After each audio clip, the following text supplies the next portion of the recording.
Kalau kata ada rapper temanku namanya Flyz itu dia punya lirik bagus banget, dia bilang di dalam rumahku tak semua manusia, hewan air tanaman semua yang punya usia kuanggap keluarga. Nah kalau kita kan tadi udah keliling-keliling, udah ngelihat betapa karya-karya di rumah ini tuh bukan sekadar pajangan, bukan sekadar hiasan, tapi juga penanda dari kehidupan Kak Laura sekeluarga, penuh memori segala macam. Nah, problemnya dengan karya yang kayak gini tuh biasanya kan shapes-nya macam-macam, warnanya beragam, tentu jadi tantangan tersendiri buat nata supaya terlihat pas, supaya terlihat enak. Ada trik khusus nggak sih dari Kak Laura dan dari Matteo untuk menata benda-benda yang banyak ini menjadi enak dilihat seperti sekarang? Terima kasih sebelumnya. Kalau mungkin banyak dari part rumah aku interior designer akan bilang, oh no gitu kali Kita anggap ya. saja mereka tidak ada ya, kita anggap mereka tidak ada.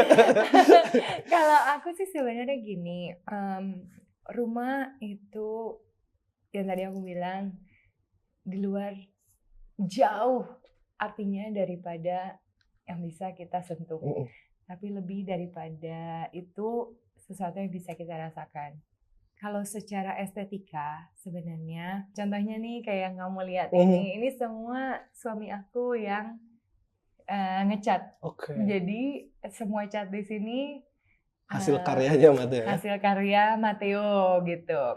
Dan kita suka ganti-ganti warna sesuai kesukaan kita, dan kita membebaskan anak-anak di tempat-tempat tersendiri untuk menggambar, melukis. Kayak contohnya kenapa kita taruh ini, every single time kita punya selebrasi, kita punya perayaan, kita punya sesuatu yang kita mau rayakan, semua boleh menggambar.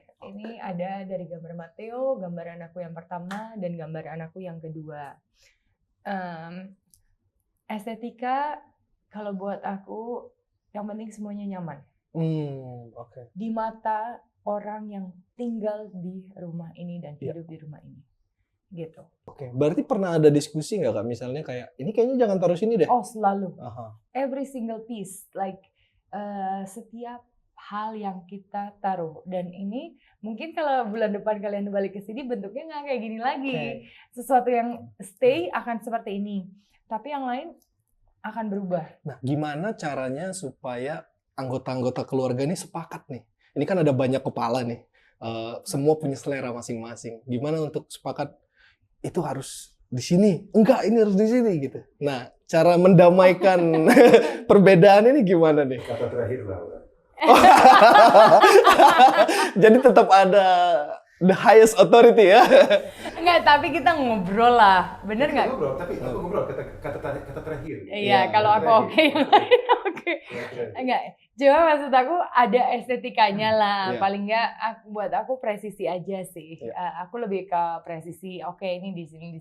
Tapi aku bebasin sih, kamu mau taruh apa lah. Semua yang kita buat di sini itu karya keluarga. Gitu. So, tapi ya kata terakhir. Menarik. Memang demokrasi itu sebuah proses ya. Proses aja dia. No, tapi tapi kenapa kata terakhir aku bukan karena aku itu harus aku, enggak, tapi memang ini bagian dari budaya. Kenapa?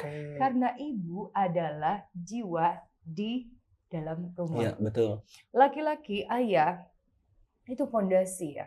Maksudnya ini budaya ya. Maksudnya kamu nggak lihat, mungkin kamu lihatnya dari barang-barang ini. Ini bisa berdiri. Kalau kamu ke rumah yang lain, ini nggak begini. Ini yang bikin ini, style ini begini. Itu Matteo dan ayahku. Ini aku nggak ada sama sekali kata. Mereka bikin, ya kan? Desain, ini semua, rak-rak ini, semua yang bikin itu papi aku dan Matteo. Aku menghargai mereka, kenapa? Karena buat aku laki-laki, dalam kehidupan, mereka adalah fondasi hidup. Orang bilang mungkin kepala keluarga ya.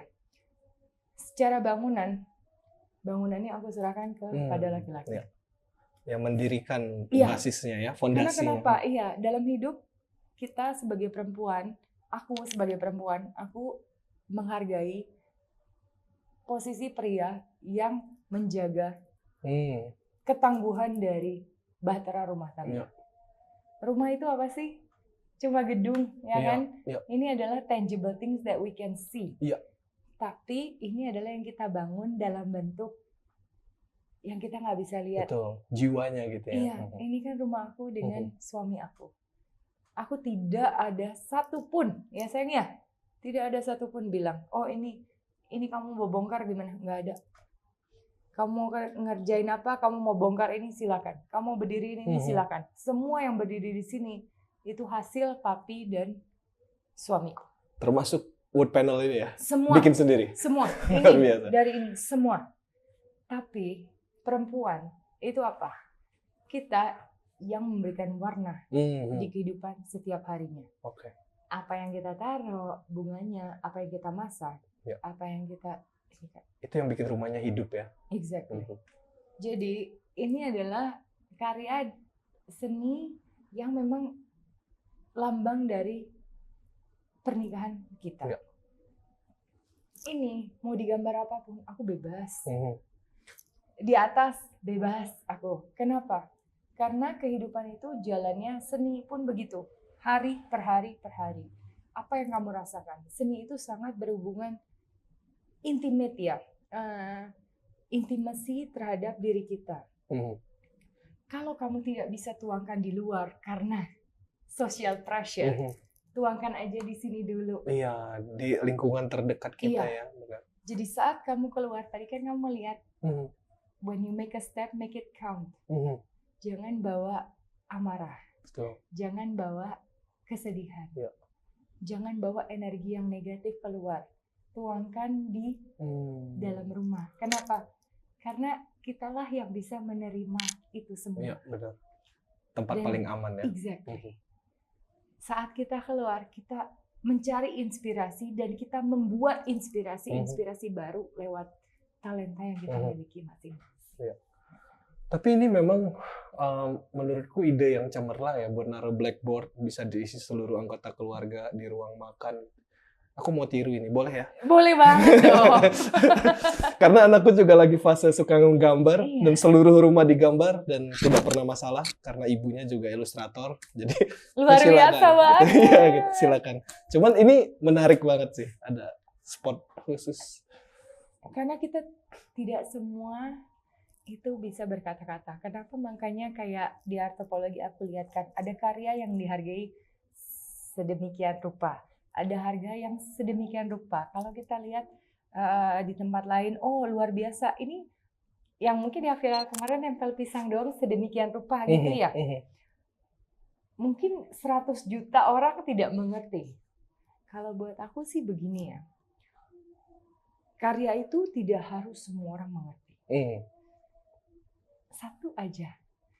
Karena seniman itu harusnya tidak mengikuti tren. Oke, dia Iya, tidak bikin karya untuk pasar yang besar itu. Exactly. Ya, Kalau itu namanya komersial ya. iya.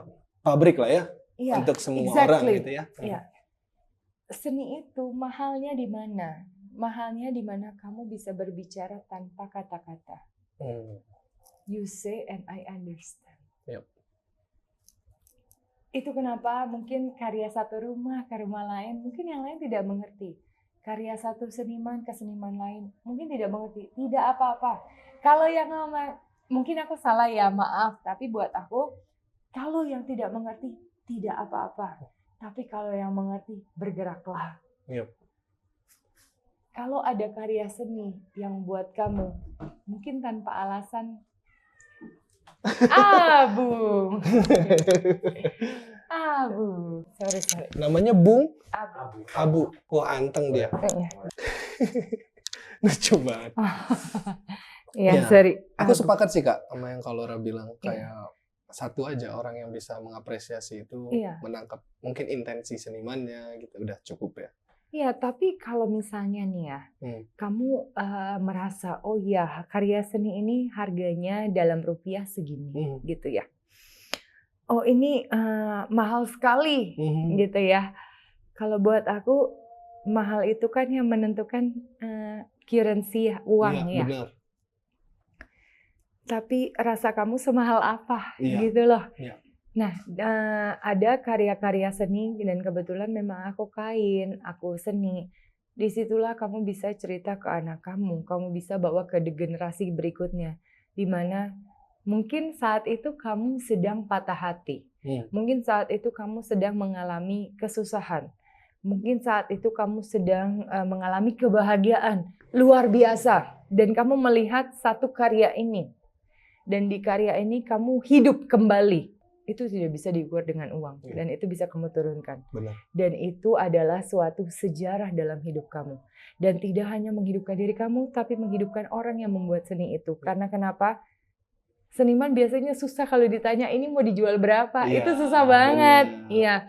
Yang mereka butuhkan adalah orang yang punya koneksi yang sama. Iya. Bisa ngerasain ya. Exactly. I give it to the world, and the world is you. Menarik nih Kak. Tadi juga Kak Laura sempat bilang bahwa Kak Laura tuh ngerasa keindahan tuh ada banyak bentuk. Makanya juga salah satu alasan artwork di rumah ini bentuknya beragam gitu ya. Kak Laura kan berprofesi sebagai seorang model. Nah gimana? Kak Laura ngelihat ada kaitannya nggak sih antara seni modeling dengan seni rupa? Sangat dekat sekali ya. Seni dengan modeling. Sebenarnya modeling itu adalah salah satu cabang dari seni. Mungkin banyak orang yang belum tahu kalau dalam pekerjaan kami sebagai model itu juga basisnya seni. Kami mempelajari seni acting, jadi seni peran, terus juga seni berbicara, terutama dengan perkembangan zaman ya, pekerjaan kami sekarang. Tapi at the end of the day, nggak semua orang sih, tapi kalau buat aku dan anak-anak yang aku ajarin, dan juga teman-teman yang mungkin bekerja sama dengan aku, dan teman-teman dan kakak-kakak yang udah ngajarin aku, itu penting sekali. Karena kenapa? Contohnya, kamu bawa karya satu desainer, itu filosofi di baliknya, karya di baliknya, kain yang kamu pakai ini. Contohnya yang aku pakai sekarang ini dari ilustrator Indonesia ini, itu kan pakai hati bikinnya, ya kan? Jadi ngebawainnya juga perlu pemahaman khusus ya. Kami sebagai model, kami adalah media-media yang melanjutkan karya cinta ini. Kami tuh bukan, oh ya model cantik di makeup terus jalan aja, enggak. Apa yang membedakan satu dengan yang lain itu jiwa. Kenapa kalau aku selalu ngajarin ke teman-teman atau anak-anak didik aku, you have to know what you bring. Karena kita itu, seni peran itu bukan hanya kalau kita jadi aktor atau aktris ya. Bener. Dalam hidup kan kita banyak perannya ya. Bener. Sebagai ibu, sebagai ayah contohnya kamu. Sebagai anak, sebagai teman, sebagai saudara. Itu kan perannya beda-beda ya. Dan kita harus mempelajari itu. Sama juga di modeling. Bedanya kita kalau di modeling itu hanya 12 detik aku bilangnya ya. Karena kita jalan 12 detik. Terus kamu bawain baju ini dengan baju yang lain sama? Enggak dong. Gimana penghormatan kita terhadap desainer yang bikin itu? Gimana penghormatan kita terhadap kain-kain yang mungkin udah ratusan tahun? Yang jauh lebih tua dari kita gitu exactly. ya. Siapa manusia yang bisa hidup tanpa seni? I would love to know that person. Iya. Karena buat aku, kebahagiaan itu channelingnya lewat seni. Itu yang nandain bahwa kita manusia ya. Exactly. Hiduplah to feel alive in this life. Menarik. Kalau Laura, aku tuh ngeliatin kalau Laura kan misalnya pakai pakaian yang dari karya seni, terus ada banyak juga benda-benda yang di rumah ini tuh diterapkan lah, karya seninya tuh diterapkan ke benda lain. Nah terus Kak Laura dan Matteo kan punya restoran, dan aku lihat kemasannya juga menggunakan artwork. Bisa diceritain gak sih Kak proses berpikirnya sehingga sampai untuk kayak, oh seni itu dipakai gitu, dan nyaman memakainya. Mungkin ada tips atau reasoning di belakang itu gitu. Sebenarnya dalam hal-hal kecil ya, kayak kue keranjang nih. Nah ini. Iya. Kue keranjangnya nih, kebetulan aku Gong Siva coy. merayakan Imlek ya. Dan merasakan gimana pentingnya seni itu dalam nafas kehidupan. Contohnya kayak gini. Ini Iya, semua lucu banget. ini dari restoran kami, partner kami dan Mateo juga. Kenapa harus seni? Pertanyaan aku balik sih sebenarnya. Aha. Aku bukan philosopher, I'm not the smartest of them all. Cuma buat aku dan Mateo, apa sih hidup tanpa seni? Hidup itu akan lebih terasa dengan seni. Karena kita tuh dianugerahkan Tuhan dengan 5 indera. Ya. Perasa, ya kan, pengecap. Dan yang lainnya penglihatan, gitu loh. Semua yang kita lihat, yang Tuhan udah berikan kepada kita, itu bentuknya buat aku adalah seni. Daripada kita, ini buat aku ya, personally it's all about me, makanya aku lihat ke kamera nih, Betul. ini aku sendiri nih ya. Maaf kalau mungkin aku salah, tapi buat aku adalah gini, saat aku melangkah keluar, kita lihat keindahannya, semua keindahan yang ada. Mau itu mungkin kita ke Jakarta, kita lihat gedung, kita lihat kemacetannya, bayangin kemacetannya, semua mungkin mikirnya, oh aduh pusing, ini kenapa gini, bunyi suaranya, ya kan, klakson aja bunyinya beda-beda. Itu yang nyiptain berapa orang? Yup. Untuk menjadi satu mobil seperti itu, belum remnya, itu berapa? Itu apa? Itu seni. Sebenarnya aku bisa resonate sama ini ya. Kayak aku tuh juga suka ngerasa ada keindahan khusus dalam kekacauan bahkan gitu ya. Exactly. Kenapa kita harus melihat sesuatu yang buruk dari situ? Tidak. Kalau kita punya mindset di mana semuanya ini seni, tidak ada nih. Kamu mungkin dengar, mungkin kita hening sejenak. Ada suara cicak, ada suara burung. Itu seni. Itu Tuhan yang memberikan. Kalau kita di jalan, buat teman-teman yang mungkin macet di jalanan, lampu-lampu yang kalian lihat, lampu-lampu rem, itu seni. Kenapa nggak kalian aplikasikan di rumah kalian? Kenapa? Karena rumah adalah bagian terdekat dari hati. Dari most tangible thing that you can have. Dan bukan cuma buat kamu, itu bisa kamu turunkan ke generasi berikutnya. Menarik. Dan buat kamu, apalagi kamu yang istrinya illustrator ya kan. Ya, aku bangga sekali pakai ini dan sampai aku keep loh. Beneran. Tag-nya ya kayak. Iya. Karena kenapa? Buat aku nggak semua orang bisa bikin ini. Ini bukan barang baru ya. Ini memang hadiah aku ulang tahun aku. Tapi ininya selalu disimpan ya. Iya. Kenapa? Karena shout out untuk Mbak Nena. Bajunya dipakai sama Kak Laura. Kenapa? Dan ini aku bukan promo atau gimana ya, tapi semua orang yang menciptakan seni itu adalah anugerah dari Tuhan. Untuk menciptakan keindahan dalam hidup ini. Jadi kalau kita keluar dari rumah dalam setiap harinya, kalau kalian tidak tahu bagaimana caranya kita bisa happy hari ini, temukan keindahan lewat indera kalian. Dan paling gampang adalah lewat seni. Ini menarik banget ya. Kalau aku rangkum tuh berarti bagi Kak Laura, semua orang punya kapabilitas untuk menikmati karya seni karena punya indera. Iya, betul. Lalu dimanapun kita bisa menyerap atau menemukan keindahan itu, maka orang-orang yang memang panggilannya menciptakan keindahan itu adalah anugerah dari. Exactly. Tidak semua. Aku belum pernah sih dengar orang ngomong begini. Betul. Tidak semua menarik. Kita, dari kita semua, termasuk aku ya. Maksudnya aku boleh bisa bilang, ini contohnya yang kalian lihat dari semua ini. Aku nggak ada yang gambar di sini, nggak ada. Tidak semua dari kita itu diberikan anugerah untuk menciptakan suatu karya lukis.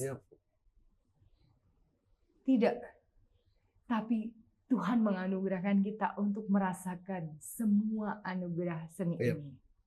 Dan kenapa tidak kita menghargai orang yang bisa Menciptakan lebih banyak menciptakan keindahan ya karya di itu, dunia. yang bisa mengutarakan tanpa aksara,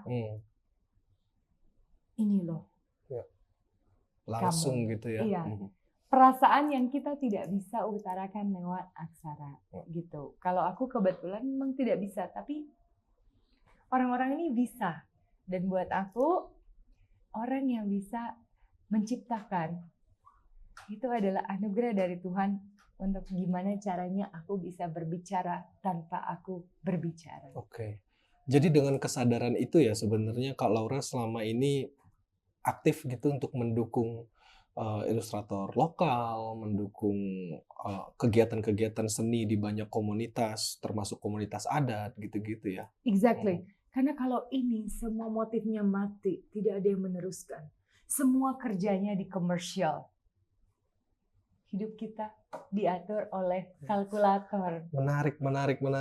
Orang bisa menangisi GDP turun, tapi kemana orang selama ini nggak ada yang menangisi ada motif yang hilang. Exactly. Wah, luar biasa.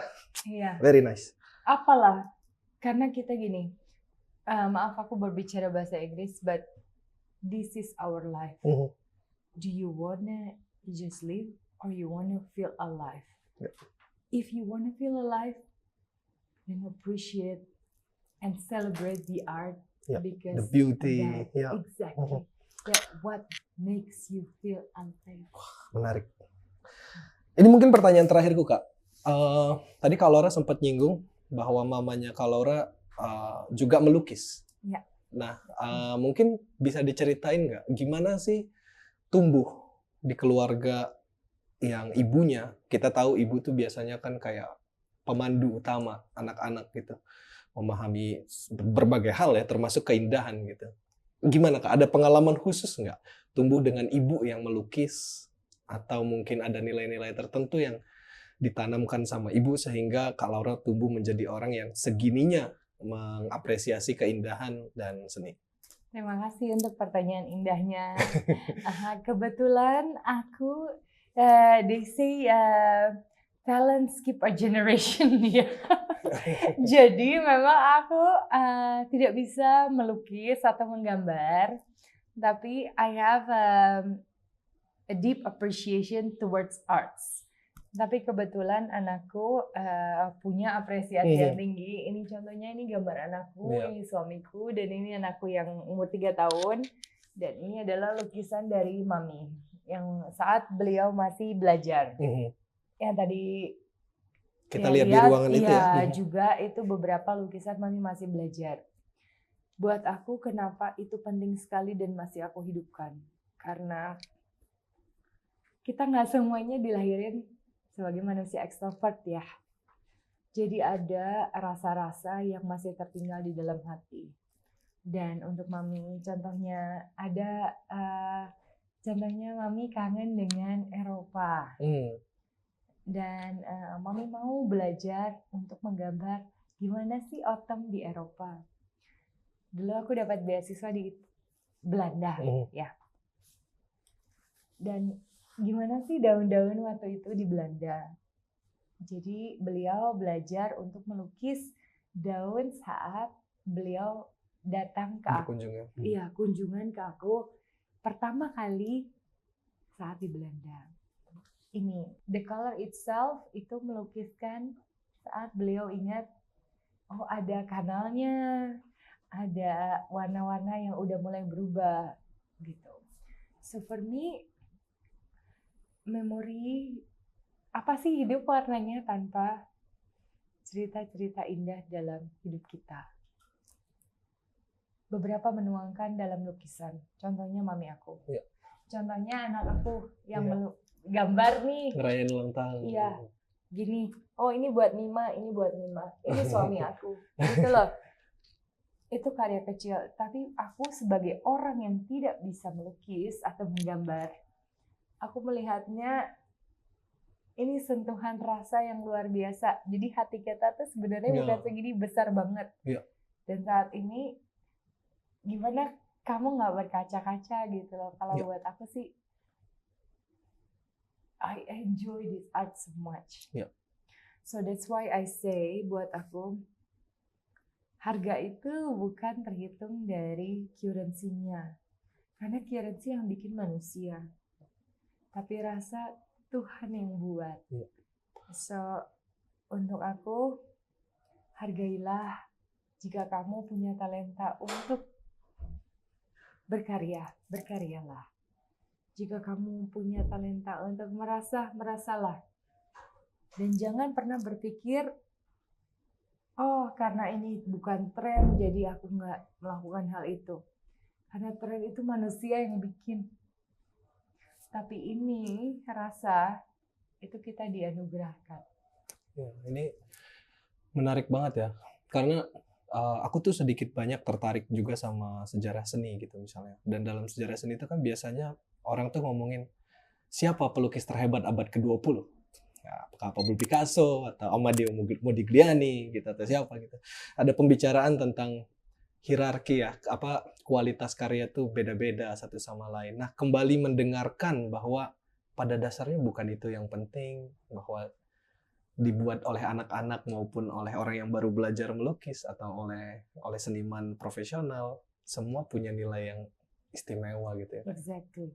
Kenapa Mona Lisa menjadi salah satu karya seni yang paling dihargai di dunia?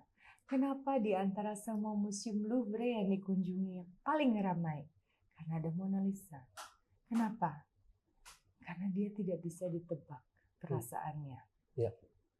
Manusia itu pada dasarnya selalu ingin mengetahui dan mencari jawaban. Hanya dalam seni. Jawabannya itu hanya kamu dan aku yang tahu. Ya, menarik. Kayak ini nih yang kalau Laura ceritain lukisan ini, kayak sekilas kan orang mungkin bisa nangkep ini gambar pemandangan autumn gitu. Tapi cerita lebih panjangnya bahwa ibu mau mengekalkan ingatan ketika menjenguk anaknya ke sana tuh sesuatu yang nggak langsung terlihat gitu kan. Dan keindahannya juga ada di situ tuh. Di antara yang terlihat dan yang tersembunyi kan gitu. Seneng banget kalau Laura bisa ngobrol dan cerita banyak dari Kak Laura. Terima kasih banyak juga untuk sajiannya. Thank you Matteo. Semoga lain kali kita bisa nongkrong-nongkrong lagi. Terima kasih. Thank you. Sampai ketemu Kak Laura. Sampai ketemu.